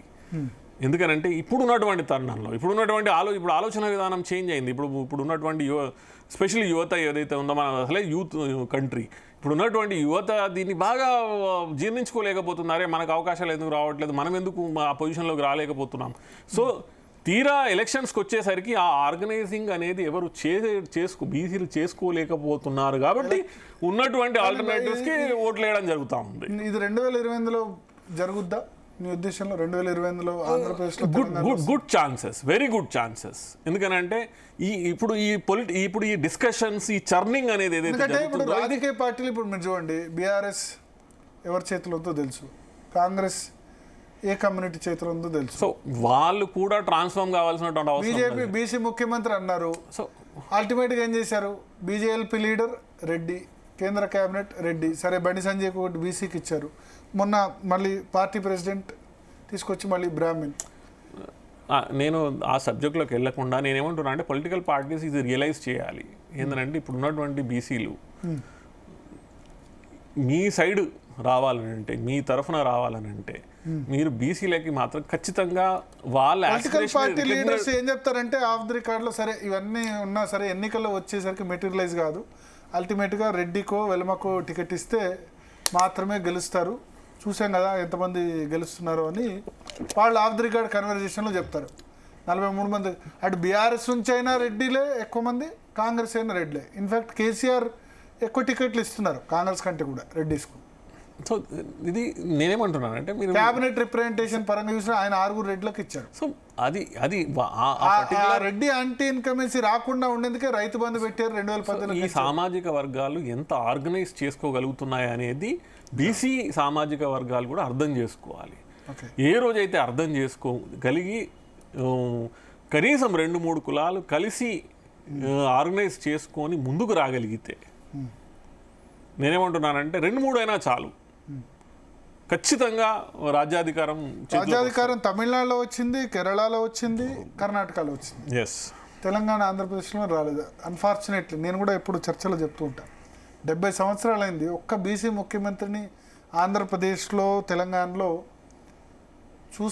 చూస్తారా చూడరా అన్న. మధ్యప్రదేశ్లో 2003 నుంచి మధ్యలో ఒక 15 months వదిలేసి 18 సంవత్సరాలు BC chief ministers and very small community కదా శివరాజ్ సింగ్ చౌహాన్, చాలా స్మాల్, అది 1% even Narendra Modi also BC, ఆయన కూడా 0.5% కూడా ఉండరు పాపులేషన్ లో. అయినా సరే సో పటేల్ అని తట్టుకునే 15 సంవత్సరాలు. ప్రతి పొలిటికల్ పార్టీకి ఒక ఆలోచన విధానం ఉంటుంది వాళ్ళ దాంట్లో. ఇప్పుడు ఫర్ ఎగ్జాంపుల్ బీజేపీలో ఏంటంటే వాళ్ళు first you have to rise like BJP కార్యకర్త, దాని తర్వాత నువ్వు ఓబీసీ అవుతావు. ఓకే, సో దాంట్లో ఏమవుతుందంటే వాళ్ళు నంబర్ ఆఫ్ రాష్ట్రాలు ఎక్కువ వాళ్ళు గెలవగలుగుతున్నారు. అక్కడ వాళ్ళకి అనుగుణంగా ప్లే చేశారు, ఉమాభారతి చేశారు. ఇప్పుడు Mohan Yadav also chief minister also ఆయన కూడా యాదవ్ కమ్యూనిటీ బీసీ నుంచి ఇచ్చారు. ఇప్పుడు మనకి తెలంగాణ ఆంధ్రప్రదేశ్లో వచ్చేసరికి ఒకటి అన్ఫార్చునేట్లీ ఈ ఆర్గనైజ్ చేసుకోలేకపోవడం ఏదైతే జరుగుతున్నదో, ఇంకొకటి చాలా important major factor is money అనేది. అంటే ఇప్పుడు మేము కూడా మధ్యప్రదేశ్లో వర్క్ చేస్తాం కదా, మధ్యప్రదేశ్లో ఇప్పుడు లోక్సభ ఎలక్షన్స్ లేకపోతే అసెంబ్లీ ఎలక్షన్స్ వచ్చినాయనంటే అక్కడ 10 కోట్లు పట్టుబడితే మధ్యప్రదేశ్లో ఇక్కడ 100 కోట్లు పట్టుబడతాయి క్యాష్. అక్కడ మజిల్ పవర్ ఉందా? మజిల్ పవర్ ఇవన్నీ ఉత్తరప్రదేశ్, బీహార్లో ఎక్కువ కొంచెం ఇవన్నీ నామినల్ అండి. ఇవన్నీ మనం అక్కడ మన సినిమాలలో చూసి లేకపోతే ఇవన్నీ ఏం లేదు. చంబల్లో ఏం లేదు. నేను గ్వాలియర్ కలెక్టర్గా పనిచేసినాను. నేను గ్వాలియర్ కలెక్టర్గా 3.5 సంవత్సరాలు పనిచేసినాను. పాయింట్ ఏంటంటే ఇక్కడ ఉన్నటువంటి సామాజిక వర్గాలు తమ పవర్ని రియలైజ్ చేసుకోలేకపోతున్నాయి. అక్కడ ఉన్నటువంటి సామాజిక వర్గాలు అంత ఎడ్యుకేటెడ్ కాకపోయినా, అంత పైసలు లేకపోయినా, అవగాహన లేకపోయినా, కనీసం వీడు మనోడి కోసం మనం ఓటేసుకోవాలన్నటువంటి ఆ స్మాలెస్ట్ జ్ఞానం వానికి ఉంది. అక్కడ లేదు. అది ఇక్కడ ఆర్గనైజ్ చేసుకోలేకపోవడం ప్లస్ మనీ పవర్ చాలా. ఇంకోటి కొద్దిమంది ఏం చెప్తారంటే రెడ్డిస్ బాగా ఆర్గనైజ్ చేసుకోగలుగుతారు, అన్ని కమ్యూనిటీస్కి సాయం చేస్తారు, అన్ని కులాలని కలుపుకోగలుగుతారు, not only BC, SC, ST, Muslim అందరినీ కలుపుకొని వెళ్తే అది ఆ చొరవ లేకపోవడం వల్ల లోపించింది అని అంటారు. అది వాళ్ళకు ఉన్నటువంటి మంచి క్వాలిటీ. అది దాన్ని చూసి మిగతా సామాజిక వర్గాలు నేర్చుకోవాలి. కూడా ఎంత 0.5% కూడా ఉండరు, 5-6 బేసికల్లీ. కానీ 5-6 ఎమ్మెల్యేలు ఈజీగా 10 మంది గెలుచుకోగలుగుతారు. సో మనం కాకతీయ సామ్రాజ్యం నుంచి ఆ తర్వాత వచ్చిన సామ్రాజ్యాలన్నీ కూడా 1-2-3 సామాజిక వర్గాలకి శిస్తు వసూలు చేయడానికి, గ్రామాలలో పట్వారీ వ్యవస్థల నడపడానికి, భూస్వాములుగా వాళ్ళని తయారు చేయడానికి ఇవన్నీ చేసిన దాంట్లో వీళ్ళు ఈ విధంగా మిగతా కులాలను కలపలేకపోతున్నారా? ఆర్గనైజ్ చేసుకోలేకపోతున్నారు. అప్పర్ కాస్ట్ యాక్సెప్టెడ్ బీసీలు ఉంటే కనుక అప్పర్ కాస్ట్ కూడా యాక్సెప్ట్ చేసే విధంగా చేసుకోలేకపోతున్నారా? నేనేమంటున్నానంటే దీంట్లో 2-3 ఫ్యాక్టర్స్. ఒకటి you should be able to, అంటే ఇతర కమ్యూనిటీస్కి నువ్వు ఒక భరోసా ఇప్పియాలి. ఏదో నేను పవర్లోకి వస్తే నేను నిన్ను టేక్ కేర్ చేస్తాను, నీ బాగోగులు, నీకు షేర్ ఏదైతే దీంట్లో ఇవ్వాల్సినటువంటిది ఉందో దాన్ని నేను నీతో షేర్ చేసుకుంటాను అనేటువంటి భరోసా ఒక సామాజిక వర్గం ఇంకోటి ఇవ్వలేకపోవడము. సెకండ్ థింగ్ చాలా ఇంపార్టెంట్, ఈ ఫైనాన్షియల్ రిసోర్సెస్ని మొబిలైజ్ చేసుకోలేకపోవడం. అదేవిధంగా రిసోర్సెస్ కొంతవరకు వచ్చినాయి, పర్లేదు. ఇప్పుడు కొంతవరకు వచ్చినాయి. ముందున్న ఎకనామిక్ స్టేటస్ కంటే ఆర్గనైజ్ కొంతవరకు తీర్మార్ మళ్ళీ అన్నారు, మేము మా దగ్గర ఎంత తక్కువ పైసలు, హెలికాప్టర్లు ఆయన పోయినారు చేశారు, తెలుసు కదా, పైసలు మాకేం తక్కువ పైసలు అంటున్నారు. ఎగ్జాక్ట్లీ. నేనేమంటున్నానంటే నేను ఇంటర్వ్యూ చేసినప్పుడు అన్నారు. అసలు నేనేమంటున్నానంటే ఈ పైసలు వీటిని రిసోర్సెస్, నేను మళ్ళీ అదే అంటాను, రిసోర్సెస్ ఇవన్నీ వీటిని సమకూర్చుకోవాలి. ఇప్పుడు ఒక సామాజిక వర్గం దగ్గర నలుగురు ఎమ్మెల్యేలు గెలిపించుకునే సత్తా ఉంటే ఇతర సామాజిక వర్గాలు మిత్ర బీసీలని ఏమైనా వాళ్ళు నలుగురిని గెలిపించుకునేటటువంటి నీ దగ్గర డిస్ట్రిబ్యూషన్ చేసుకునేటువంటి బీసీ ముఖ్యమంత్రి అని చెప్తే పార్టీలకు ఓటేసే అవకాశం ఉందా? ఇవన్నీ తెలుగుదేశం పార్టీ అప్పుడు ఆర్ కృష్ణ బీసీ ముఖ్యమంత్రి అన్నారు, మొన్న కూడా మొన్న బీజేపీ బీసీ ముఖ్యమంత్రి అన్నారు, కానీ ఓట్లేం పడలేదు. ఆర్గనైజ్ ఎక్కడ చేసుకున్నారు, ఎక్కడ ఆర్గనైజ్ చేసుకున్నారు, ఎక్కడ నలుగురు నాలుగు సామాజిక వర్గాలు వచ్చి కూర్చొని ఎక్కడ మనం ఒకరికొకరికి ఓటేసుకుందాము, నేను నీ కాన్స్టిట్యుయెన్సీలో నేను ఓటేస్తా, నా కాన్స్టిట్యూన్సీలో నువ్వు ఓటేస్తా, ముఖ్యమంత్రి అన్నంత మాత్రాన ఓట్లు పడతాయా? బీసీలో ఓట్లు అందరూ పడవు కదా. ఆర్గనైజ్ చేసుకోవాలి, మొత్తం ఆర్గనైజ్ చేసుకోవాలి. ఆర్గనైజ్ చేసుకొని ముందు నుంచి డిసైడ్ చేసుకోవాలి ఏమిటి ముఖ్యమంత్రులు ఎవరు అవుతారు, ఉప ముఖ్యమంత్రులు అవుతారు, మినిస్టర్లు ఎంతమంది అవుతారు, మనం అసలు ఈ ఉన్నటువంటి డిస్ట్రిబ్యూషన్ నెట్వర్క్ని మనం ఏ విధంగా తయారు చేసుకొని మనం ముందుకెళ్తాము. అంతెందుకండి, మనం ఎన్ని రాష్ట్రాలల్లో మనం చూస్తలేము, ఒకే పొలిటికల్ పార్టీకి సంబంధించిన వాళ్ళు వచ్చినప్పుడు నేను 3 ఏళ్ళు సీఎం ఉంటే నువ్వు 3 ఏళ్ళు నువ్వు సీఎం, 2 ఏళ్ళు సీఎం నువ్వు ఉంటావు అనేటువంటిది ఒకే పొలిటికల్ పార్టీలో కూడా చూడడం జరిగింది. రెండు పొలిటికల్ పార్టీలు కలిసి వచ్చినప్పుడు కూడా ఇది చూడడం జరిగింది. 2.5 ఏళ్ళు నేను ఉంటే 2.5 ఏళ్ళు నువ్వు ఉంటావు అనేది. ఈ దిశగా నరహరి గారు ఏమైనా ప్రయత్నం చేస్తారా? నేను 10 పుస్తకాలు రాశారు, 11వ పుస్తకం కదా. నేను ఒక ఇంటెలెక్చువల్గా నాకున్నటువంటి పరిధిలో నాకున్నటువంటి సామాజిక స్పృహాన్ని ఉపయోగించుకొని నేను చెప్పేంతవరకు చెప్పగలుగుతాను. గైడ్ ఫిలాసఫర్గా ఉంటారు. ఎంతవరకు నాకున్నటువంటి పరిధిలో నేను ఎంత చేయాలో దానికంటే కొంత ఎక్కువ చేస్తున్నాను నాకు అనిపిస్తుంది. అట్ ద సేమ్ టైం ఈ విషయాలు ఏవైతే ఉన్నాయో ఇంతవరకు మనం మాట్లాడినటువంటి విషయాలు మేము చాలా బీసీ ఆర్గనైజేషన్కి సంబంధించినటువంటి కార్యక్రమాలలో కానీ ఈవెన్ పొలిటికల్ పార్టీస్ వాళ్ళు వచ్చి మనల్ని సలహాలు సూచనలు చేసినప్పుడు అడిగినప్పుడు కానీ ఇవన్నీ చెప్పడం జరుగుతూ ఉంది. కానీ అట్ ద సేమ్ టైం నేనేమంటున్నా అంటే ఈవెన్ పొలిటికల్ పార్టీస్ కూడా రియలైజ్ అవుతున్నాయి ఈరోజు. అంటే అంతకుముందు అంతగా పట్టించుకునేటివి కాదు, కానీ ఈరోజు ఈ పొలిటికల్ పార్టీస్ చాలా చాలా తీక్షణంగా ఇవన్నీ విషయాలని అర్థం చేసుకుంటున్నాయి. లేదు దీంట్లో ఈ సబ్స్టెన్స్ ఉంది, ఈ విషయాలని మనము ఎక్కడో దగ్గర వీటి మీద మనము పని చేయాల్సినటువంటి అవసరం ఉన్నది. బీసీలకు సంబంధించినటువంటి ఈ ఆస్పిరేషన్స్ ఏదైతే ఉన్నో దీన్ని మనము సొల్యూషన్స్ వెతకాలి అనేటువంటిది ఈవెన్ అన్ని పొలిటికల్ పార్టీస్ అనుకుంటున్నాయి. ఈవెన్ వాళ్ళలో కొన్ని సామాజిక వర్గాల్లో పెత్తనం ఉన్నా కూడా కానీ ఈవెన్ వాళ్ళు కూడా ఈరోజు ఆలోచించేటటువంటి స్థితికి వస్తున్నారు. సో దీనికి ఎంత ఫాస్ట్గా ఈ మూమెంట్ ఇంకా బలపడుతుంది అనేది మనం చూడాలి.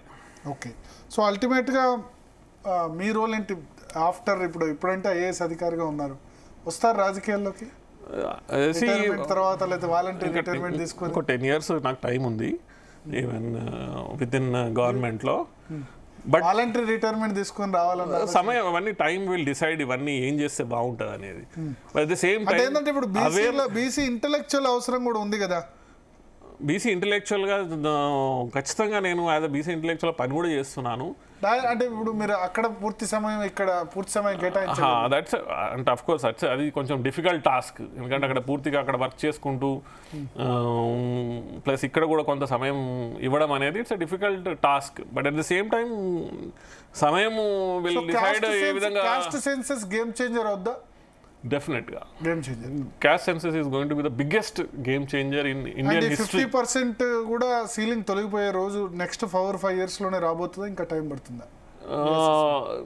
మనకి డేటా వస్తుంది. ఫస్ట్ డేటా వచ్చిన తర్వాత అన్ని కులాలు, అంటే అది ఓన్లీ బీసీ కులాలనే కదా, అన్ని కులాల గణన జరుగుతుంది కదా. కులాల గణన ఒకటి జరుగుతుంది, కులాలకి తెలుస్తుంది వాళ్ళ సత్తా ఎంతో ఉందనేసి. Somewhere or the other next step ఏవైతే ఉందో అది లెజిస్లేచర్లో మాకు స్థానం అనేటువంటిది ఓబీసీకి ఉన్నటువంటి not only education employment, political వచ్చే అవకాశం, పొలిటికల్ ఎంపవర్మెంట్ దిశగా కాస్ట్ సెన్సస్ అనేది ఖచ్చితంగా తీసుకెళ్తుంది. దాన్ని కూడా కేంద్ర ప్రభుత్వము రాష్ట్ర ప్రభుత్వాలు కలిసి సొల్యూషన్ వెతకాలి. ఏ విధంగా ఈ వచ్చినటువంటి డేటాని వారిగా అదవుతారు, వేరే దేశాలు రాకెట్ సైన్స్లో దూసుకుపోతుంటే ఇంకా మళ్ళీ ఎందుకు ఈ కులాల విభజన, ఇంకా క్యాస్ట్ సిస్టమ్ ఎందుకు అని అనే వాళ్ళకు మీరు ఇచ్చే జవాబు? నేను ఇచ్చే జవాబు అంటే ఎంఎన్ శ్రీనివాస్ అనేటువంటి గొప్ప సోషాలజిస్ట్ ఆంథ్రపాలజిస్ట్ ఏమన్నాడంటే మన దేశంలో ధర్మం అంటే రిలీజన్ అనేది ఎంతవరకు ఉంటుందో తెలియదు కానీ కులం మాత్రం ఉంటుంది అని చెప్పాడు ఆయన. అంటే హిందూ ఓట్ బ్యాంకును విడగొట్టేందుకు ఈ కులాల విభజన చేస్తున్నారు, ఇవన్నీ పొలిటికల్ గా చేస్తున్నారు. కాంగ్రెస్ 1931 నుంచి మొన్నటి వరకు క్యాస్ట్ సెన్సస్ చేయకుండా ఇప్పుడు డిమాండ్ చేస్తున్నారు. ఈవెన్ పొలిటికల్ పార్టీస్ ఎప్పుడైనా కూడా నాకు అర్థమయ్యేది అంటే నేను చూసినటువంటి సమాజం ఏంటంటే పొలిటికల్ పార్టీస్ సమాజాన్ని చూసి చేంజ్ అవుతాయి. పొలిటికల్ పార్టీస్ అంటే ఒకటి డిసైడ్ కూడా క్యాస్ట్ సెన్సస్ చేయొచ్చు, బట్ దాన్ని రాజకీయంగా వాడుకోవద్దు, వెనుకబాటు గురించి మాత్రమే చూడాలి తప్ప రాజకీయంగా వాడుకోవద్దని సంఘ అధినేత మోహన్ భగవత్ కూడా అన్నారు. కొంతసేపు పక్కన పెడదాము, ఆయన అన్నది అన్నట్టే పక్కన పెడదాము. ఎకనామికల్గా మనం ఏదైతే ఓబీసీలకు సంబంధించినటువంటి విషయాలు ఉన్నాయో అసలు ఎకనామికల్గా ఎంత ఎదగగలిగినారు ఓబీసీలు. ఇప్పుడు స్వయం ఉపాధికి సంబంధించినటువంటి స్కీమ్లు వచ్చిన దాంట్లో అసలు ఓబీసీలకి ఎంత పర్సంటేజ్ మనము ఓబీసీలకి గత 70 సంవత్సరాలలో మనము ఓబీసీలకి వాళ్ళ కాళ్ళ మీద వాళ్ళు నిలబడే విధంగా స్వయం ఉపాధి కల్పించగలిగినాము, ఎన్ని కోట్లు వెచ్చించగలిగాం, ఎంతమంది దాంట్లోంచి బయటకు వచ్చినారనేది మనకు డేటా వస్తుంది కదా. కనీసం దాని మీద వర్క్ చేయాలి, దాని మీద కలిసి వర్క్ చేయాలి. అంటే కేంద్ర ప్రభుత్వాలు రాష్ట్ర ప్రభుత్వాలు కానీ మనం ఎన్ని రోజులు అనేసి కార్పెట్ కింద ఇది రాదు, ఇదో దీని అవసరం లేదు, అసలు పొలిటికల్ రిప్రజెంటేషన్ పొలిటికల్ ఆస్పిరేషన్స్ కొట్లాడాలి అంటే ఇది డిమాండ్ బేస్డ్ కదా. సొసైటీ అనేది ఎప్పుడైనా కూడా డిమాండ్ బేస్డ్ ఉంటుంది. పొలిటికల్ పార్టీస్ అయినా గవర్నమెంట్లు అయినా ఎవరైనా కూడా. ఇప్పుడు నేను కలెక్టర్గా ఉన్నా, నేను కలెక్టర్గా ఆఫీస్లో కూర్చొని ఉన్నా, బయట గేట్ దగ్గర 2000 మంది వచ్చి ఏదో వినతి పత్రం ఇవ్వడానికి వస్తే ఖచ్చితంగా నేను నా సీట్లోంచి లేచిపోయి వినతి పత్రం తీసుకుంటా. అది ఎవరు రాలేదనుకో నేను ఎందుకు పోతా? అది కలెక్టర్లైనా అవి ప్రజాప్రతినిధులైనా మినిస్టర్లైనా మంత్రులైనా ఎవరైనా కూడా కానీ ఆడ డిమాండ్ ఉందంటే అటు సైడ్ పోవాలి. మన రాష్ట్రంలో బీసీలకు పెద్ద దిక్కు ఎవరు అనుకుంటున్నారు తెలంగాణలో? ఇవి ఎవాల్వ్ అవుతుంది ఇప్పుడు అంతా. తీన్మార్ మల్లన్న పోరాటం అంటే అది ఎక్సలెంట్. ఆయన స్థాయిలో ఆయనకి తోచిన విధంగా ఆయన చేస్తున్నాడు. It's an excellent work. చాలా బీసీ సంస్థ, బీసీ ఆర్గనైజేషన్స్, బీసీ కులాలు కూడా చాలా మటుకు జాగృతి తరపున కవిత పోరాటం చేస్తాను. దాని ఎట్లా సార్ నేను అంటే పొలిటికల్ వాళ్ళ మీద నేను కమెంట్ చేయలేను. I will not comment. But non BC గురించి పోరాటం చేస్తే యాక్సెప్ట్ చేయాలా, బీసీలు వద్దా? ఎప్పుడైనా కూడా కానీ ఏ వ్యవస్థలు అయినా కూడా కానీ అంటే ఇప్పుడు నేను ఆంథ్రోపాలజీ చదివినాను సివిల్ సర్వీసెస్ కోసం. ఆంథ్రోపాలజీ చదివినప్పుడు ఒక ఆంథ్రోపాలజిస్ట్ ఏం చేసినాడంటే తను ఆఫ్రికాలో ఉన్నటువంటి ఒక ట్రైబల్ జాతి గురించి ఆయన చదవాలనుకున్నాడు. ఆయనకి ఎంట్రీ లేకుండే దాంట్లో. ఆయన ఏం చేసినాడంటే కొన్ని రోజులు పోయి ఉన్నాడు, ఉండి అందులో ఉన్నటువంటి ఒక స్త్రీని పెళ్లి చేసుకుంటే అప్పుడు యాక్సెప్ట్ చేసినారు వాళ్ళు. సో ఏ జాతి అయినా కూడా కానీ ఏ సామాజిక వర్గం అయినా కూడా నేను యాక్సెప్ట్ చేయాలంటే ఫస్ట్ నువ్వు దాంట్లో మమేకం కావాలి. మమేకం కాకుండా పైన నువ్వు ఏది చేసినా కూడా ఎవరు యాక్సెప్ట్ చేయరు. ఇప్పుడు నేను ఒక కలెక్టర్గా నేను చాలా సక్సెస్ఫుల్గా మధ్యప్రదేశ్లో 10 ఏళ్ళు కలెక్టర్గా చేసినాను. ఒక రికార్డు. మధ్యప్రదేశ్లో అజిత్ జోగి తర్వాత నేనే 10 ఏళ్ళు 4 జిల్లాల కలెక్టర్గా పనిచేసాను. సింగరౌలి అనే జిల్లాలో నన్ను హుటాహుటిన అక్కడ కలెక్టర్ ఎస్పీని తీసేస్తే నన్ను పంపించినారు. అక్కడ బోడంత భూసేకరణ ఇవన్నీ జరుగుతూ ఉండే. నేను కలెక్టర్గా ఏం చేసినానంటే నేను ఆఫీస్ వదిలేసిపోయి వాళ్ళ ఆ విలేజ్లోనే పోయి రోజు రాత్రి బస చేసేటోని. అక్కడ 60 కోట్ల ప్రాపర్టీ నష్టం చేసినారు. వారం రోజులు ఆ ఊళ్ళో ఉన్న తరువాత అక్కడ ఉన్నటువంటి ప్రజలు నాతోని మాట్లాడడం మొదలుపెట్టినారు. కలెక్టర్ వచ్చినాడు, వారం రోజుల నుంచి మన ఊళ్ళోనే బస చేసినారు. యాక్సెప్టెన్స్ అనేది అది నువ్వు ఎంత ఉట్టి ఫిజికల్గా కాకుండా అంటే నేను ఈ ప్రశ్న సీతారాం యేచూరిని అడిగాను. సిపిఎం జాతీయ ప్రధాన కార్యదర్శి ఉన్నప్పుడు ఎందుకు సిపిఎంలో మీరు అంతా కూడా బలహీన వర్గాలు, దళితులు అంటారు, ఆదివాసులు అంటారు, కానీ మొత్తం అప్పర్ క్యాస్టే, మీరు కూడా సీతారాం యేచూరి మీరు జాతీయ ప్రధాన కార్యదర్శిగా ఉన్నారంటే ఆయన ఏమన్నా అంటే నేను ఎక్కడ పుట్టాలి, ఏ కులంలో పుట్టాలన్నది నా చేతులు లేదు కదా, పుట్టిన తర్వాత నేను ఎక్కడ ఉన్నా అన్నది అది చూడాలి తప్ప నేను ఎక్కడ పుట్టాలి, ఏ కులంలో పుట్టాలన్నది నా చేతులు లేదు, నేను పుట్టిన తర్వాత మాత్రం నేను వాళ్ళ గురించి ఫైట్ చేస్తున్నా కదా అని అన్నారు. సో ఆ సూత్రం ఇక్కడ సో నేనేమంటున్నానంటే మనకు మళ్ళీ ఈ ఎగ్జాంపుల్ నేను చాలా చోట్ల ఇస్తా. బ్రిటిష్ ప్రభుత్వం మన దేశాన్ని ఏలినప్పుడు కూడా రాయలసీమ అనే ప్రాంతంలో ఒక బ్రిటిష్ కలెక్టర్ ఉండేటవాడు మున్రోల్, థామస్ మున్రోల్ అని. ఈరోజు కూడా ఆయన పేరు మీద మున్రోలప్ప, మున్రోలయ్య అని పేరు పెట్టుకుంటారు. ఓకే. ఆయన బ్రిటిష్ వ్యక్తి అయి ఉండి మన రాష్ట్రాన్ని మన దేశాన్ని వాళ్ళు ఆక్రమణ చేసుకొని పరిపాలిస్తున్నటువంటి తరుణంలో ఆయన ఎంత లోకల్స్తో మమేకమై ఉంటే కానీ ఈ రోజు కూడా ఆయన పేరు మీద పిల్లల పేర్లు పెట్టుకుంటున్నారు.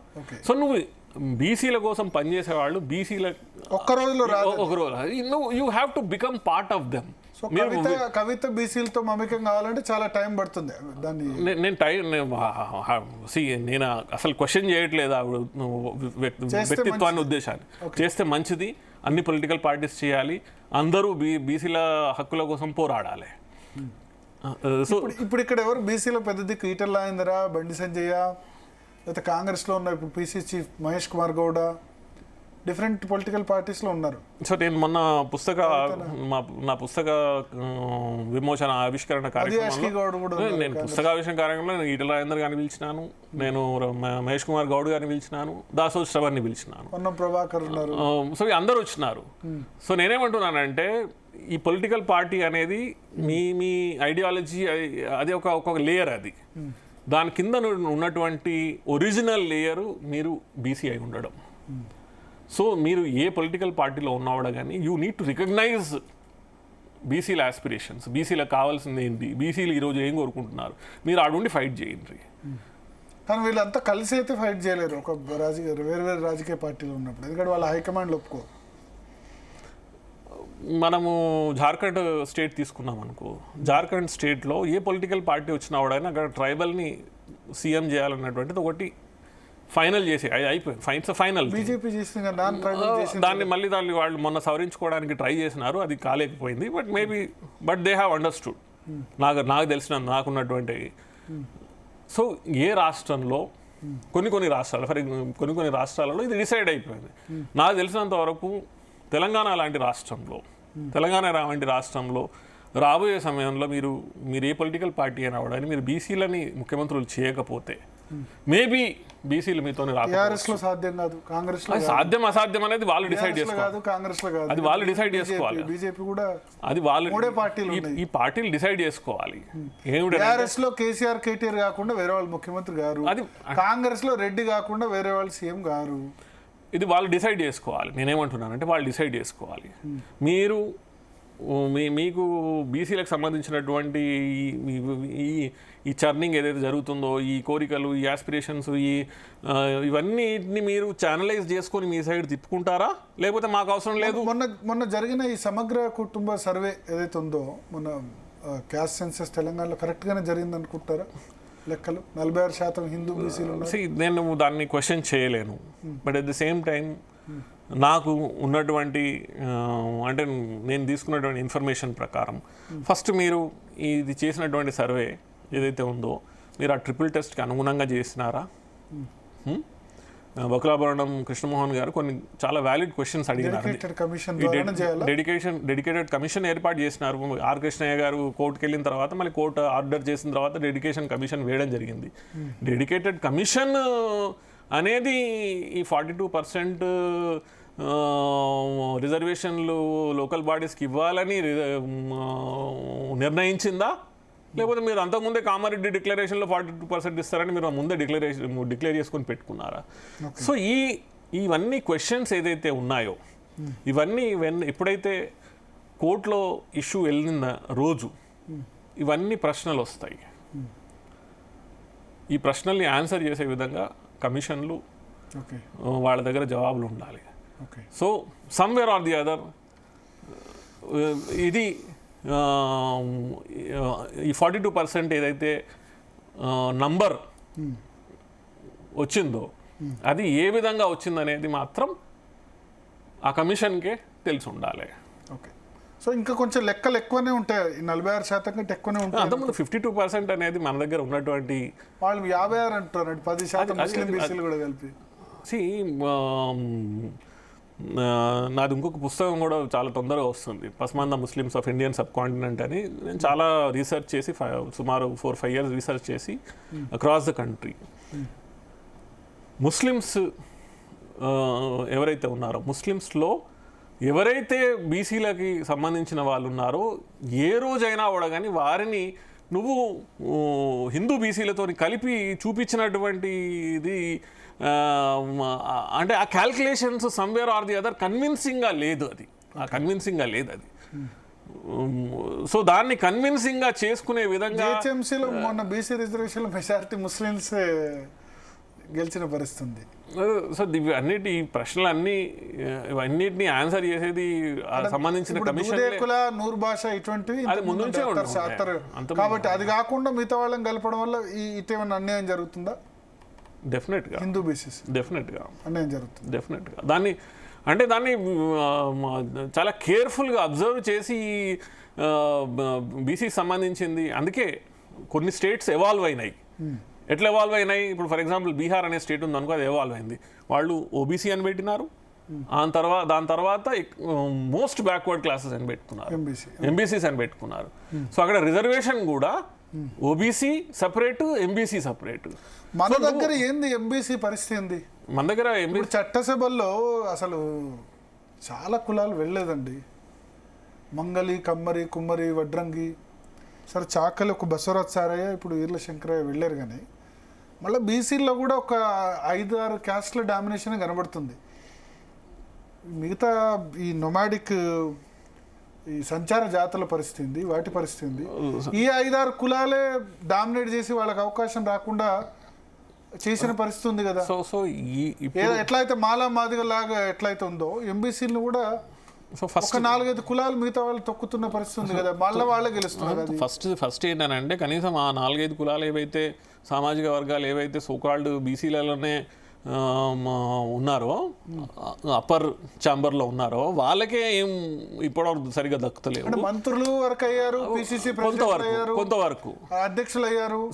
సో చాలా ఇంపార్టెంట్ క్వశ్చన్ ఏమొస్తుంది అని అంటే, మరి బీసీలు కమ్మరి, కుమ్మరి, వడ్రంగి, మంగళ లాంటి వాళ్ళు ఎప్పుడు అసెంబ్లీలో అడుగు పెట్టే పరిస్థితి, కనీసం జడ్పీటీసీ అయ్యే కూడా పరిస్థితి లేదు.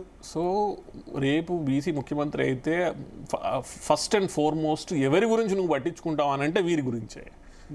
ఎవరైతే ఈనాటికి కూడా ఈ చట్టసభలో సెపరేట్ చేయాల్సిన అవసరం లేదా ఎంబీసీలు? డెఫినెట్గా చేయాలి. సో ఇందుకే రోహిణి కమిషన్ ఏదైతే కేంద్ర ప్రభుత్వం పట్టుకొచ్చిందో, సబ్ కేటగరైజేషన్ ఆఫ్ ఓబీసీస్, అది సెంట్రల్ లెవెల్లో స్టేట్ లెవెల్లో ఉంది. బీసీఏలో ఉన్న వాళ్ళు మళ్ళీ అందరినీ బీసీఏలో చేర్చమని అంటారు. డెవలప్ అయిన క్యాస్ట్ కూడా బీసీఏలో మమ్మల్ని చేర్చండి అని అంటారు. సో ఇక్కడ బోయా ఇవన్నీ ఉన్నాయి కదా చాలా. సో ప్రతి స్టేట్లో అందుకే ఒక బీసీ కమిషన్ ఉంటుంది. ఈ బీసీ కమిషన్ పనే దీనికి సంబంధించినటువంటి డేటా. పొలిటికల్ ప్రెషరు, జనాభా ఎవరికి ఎక్కువ ఉంటే రాజకీయ పార్టీలు వాళ్ళకి అది చేస్తారు. వెనకబాటుతనం లేకుండా కలిపేందుకు ప్రయత్నం చేస్తున్నారు. సో అందుకే బీసీ కమిషన్స్ని ఇండిపెండెంట్గా వర్క్ చేసేటటువంటి ఒక దాని స్ట్రక్చర్ ఆ విధంగా తయారు చేయాలి. ఇండిపెండెంట్గా పనిచేయాలి, irrespective of state government pressures. State governments దాంట్లో వాళ్ళ ఇన్పుట్స్ ఇచ్చి ఇదే చేస్తేనే అని కాకుండా బీసీ కమిషన్స్ తమ అంతటా తాము చేసే విధంగా చేయాలి. First thing. సెకండ్ థింగ్, కానీ బీసీల్లో ఎంబీసీలకు న్యాయం జరగడం ఎట్లా? డెఫినెట్గా ఇందాక మనం మాట్లాడుకున్నట్టు మీరు సపరేట్ చేయాల్సిందే. ఇప్పుడు పొలిటికల్ రిజర్వేషన్లో కూడా బీసీఏకు ఎందుకు ఇవ్వకూడదు 7%? ఫస్ట్ మనము అంటే బీసీలో ఉన్న రిజర్వేషన్ 42% ఇచ్చారనుకోండి, బీసీలో ఇప్పుడు 42% ఇచ్చారనుకోండి, దీనిలో మంగలి, కమ్మరి, కుమ్మరి, వడ్రంగి, చాకలి వీళ్ళకి ఏదైతే ఉందో బీసీఏ కేటగిరీ, దాన్ని ఎందుకు సపరేట్ చేయకూడదు అని అంటారు. విద్యా ఉద్యోగాల పొలిటికల్ గా కూడా. సో లోకల్ బాడీస్లో కూడా లోకల్ బాడీ ఎలక్షన్స్లో కూడా సబ్ కేటగరైజేషన్ని తీసుకురావాలనేది కూడా ఒక డిమాండ్ ఉంది. దాన్ని కూడా నా పుస్తకంలో మేము చెప్పడం జరిగింది. లోకల్ బాడీస్ లో కూడా లేదు రిప్రజెంటేషన్. ఖచ్చితంగా అది కూడా జరగాలి. లోకల్ బాడీస్ లేకపోతే 4-5 కులాలు డామినేట్ చేసుకుంటాయి. ఈ 4-5 కులాలు దాటి మళ్ళీ పెరగట్లేదు. Yes, correct. సో దీనిలో చేంజ్ రావాలి ఖచ్చితంగా. అంటే నేను ఎమ్మెల్యే స్థాయి కాదు, జడ్పీటీసీ కాని కులాలు కూడా చాలా ఉన్నాయి. సో మనం ఎంపీపీ కాని కులాలు చాలా ఉన్నాయి. మండల పరిషత్ చైర్మన్ కాని కులాలు నాకు తెలిసి ఒక 60-70-120 కులాల్లో 60-70 జడ్పీటీసీ కాని కులాలు కూడా 60-70 ఉంటాయి. నేను ఒక రెవల్యూషనరీ ఐడియా ప్రస్తావిస్తూ ఉన్నాను, రాయడం కూడా జరుగుతూ ఉంది. మనకి 1952 పార్లమెంట్ ఎలక్షన్స్ జరిగినప్పుడు మనకి డ్యువల్ పార్లమెంటేరియన్ వ్యవస్థ ఉండే, ఇద్దరిద్దరు, ఒక జనరల్ ఒక ఎస్సీ, ఒక జనరల్ ఒక ఎస్టీ. నేనేమంటున్నానంటే ఇలాంటి వ్యవస్థ అంటే ఇప్పుడు చాలామందికి ఇబ్బందికరంగా ఉంటుంది, చాలా జనరల్ కులాలకి చాలా ఇబ్బందిగా ఉంటుంది. మొత్తం ఇంకంతా మీరు 65%, 69%, 70% చేస్తే ఇంకా మాకే మిగులుతుంది అనేటువంటి ప్రశ్నలు చాలాసార్లు వస్తూ ఉంటాయి. కొంతవరకు మనము సరే మనం వాళ్ళది కూడా వినాలి, అటు side the other side story కూడా మనం వినాలి అని అనుకున్నప్పుడు మనకి ఇది ఒక మంచి ఐడియా మన దగ్గర ఉన్నది. ఏది? Dual membership. అంటే ఒకటి ఓసీ ఒకటి బీసీ కానీ ఎస్సీ కానీ అట్లా ఎందుకు చేయొద్దు? తప్పేముంది? దాంట్లో మీకు యాక్సెప్టెన్స్ ఉంటుంది,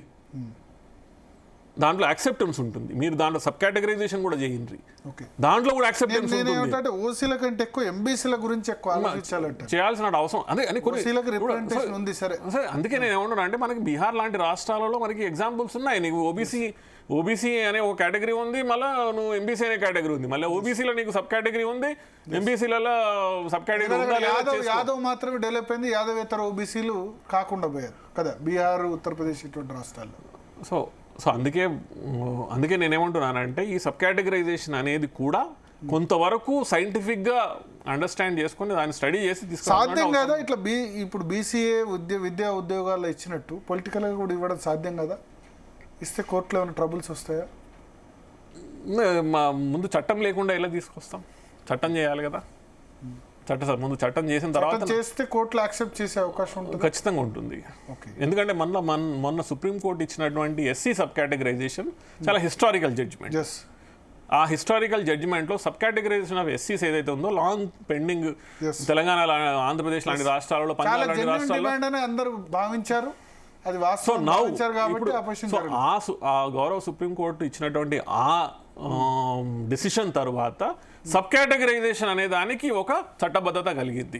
సో ఆ సబ్ కేటగరైజేషన్ ఏదో రోహిణి కమిషన్ 3 సంవత్సరాలు అయినట్టుంది. సో ఇప్పుడు రోహిణి కమిషన్ నాకు తెలిసినంత వరకు ఎందుకు ఆపినారు అని అంటే ఈ కులగణన చేసిన తర్వాత వచ్చినటువంటి డేటాను బేస్ చేసుకుని రోహిణి కమిషన్ ని కూడా ఇంప్లిమెంట్ చేస్తారనేటువంటి ఒక అభిప్రాయం ఉంది. So but at the same time అది కూడా చేయాల్సినటువంటి అవసరం ఉంది. ఎందుకంటే మళ్ళీ ఓబీసీలలో కొన్ని కులాలే మళ్ళీ అన్ని లాభాలు పొందేటటువంటి ఇది కాకుండా దాంట్లో కూడా సమన్యాయం జరిగేటటువంటి అవకాశాలు. సో నెక్స్ట్ 2028 వరకు ఈ క్యాస్ట్ సెన్సెస్ తర్వాత దేశ స్థాయిలో, రాష్ట్ర స్థాయిలో బీసీల చైతన్యం పెరగబోతుంది, రిప్రజెంటేషన్ కూడా ఖచ్చితంగా పెరుగుతుంది. పెరిగే దిశగా అందరూ కొట్లాడాలి, అంతేనా?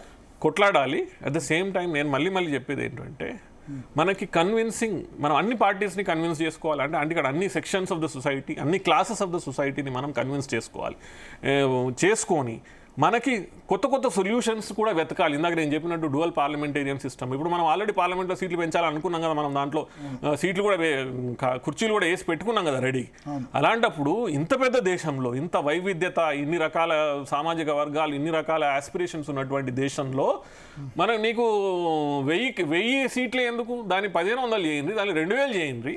కానీ మళ్ళీ కొట్లాట వస్తుంది. నా నియోజకవర్గంలో ఇది ఓసీ మళ్ళీ ఈ బీసీని పనిచేయనివ్వరు కదా, ఇద్దరు ఓసీ పార్లమెంటేషన్, లేకపోతే ఓసీ ఒక చోట ఎస్సీ ఉన్నారనుకోండి, డామినేషన్ మళ్ళీ ఓసీలు తేవద్దు కదా.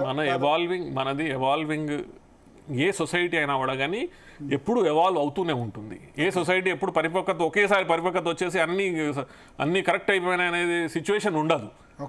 కానీ మనం ఏంటంటే మనం కొన్ని సొల్యూషన్స్, యాక్సెప్టబుల్ సొల్యూషన్స్ని మనం తీసుకొచ్చి మనం ఫస్ట్ ఆత్మన్యూనతా భావం నుంచి బయటికి రావాలి బీసీలు. దాని వచ్చే విధంగా కొన్ని సొల్యూషన్స్, కొన్ని రకాల సొల్యూషన్స్ అయినా తీసుకొస్తే ఆ తర్వాత మనం దాన్ని మళ్ళీ సరిదిద్దుకొని బెటర్ చేసుకొని ముందుకెళ్ళే అవకాశాలు మనకి ఉంటాయి. థ్యాంక్ యూ నరహరి గారు. సో మొత్తానికి నరహరి గారు ఆయన ఎక్స్పీరియన్స్ అన్ని పంచుకున్నారు. ఏదేమైనా కులగన్న జరగబోతోంది, దాదాపు 95 సంవత్సరాల తర్వాత జరగబోతుంది. జరిగిన తర్వాత మహిళా రిజర్వేషన్ బిల్ ఇంప్లిమెంట్ కాబోతుంది. ఆ క్యాస్ట్ సెన్సెస్ తర్వాత బీసీలో చైతన్యం వస్తుంది. చట్టసభల్లో బీసీ రిజర్వేషన్స్ గురించి కూడా ఫైట్ జరుగుతుంది. ఎట్ ది సేమ్ టైం ఇక్కడ 42% రిజర్వేషన్లకు నరహరి గారు ఒక మార్గం చూపిస్తున్నారు. మరి రేవంత్ రెడ్డి ప్రభుత్వం దీన్ని అబ్జర్వ్ చేయాలి. మధ్యప్రదేశ్ మోడల్ను ఆయన రికమెండ్ చేస్తున్నారు. దీన్ని తెలంగాణ ప్రభుత్వ పెద్దలు కూడా సీరియస్గా కన్సిడర్ చేయాల్సిన అవసరం ఉంది. ఇది నరహరి గారితో special interview. Stay tuned to Zee Telugu news.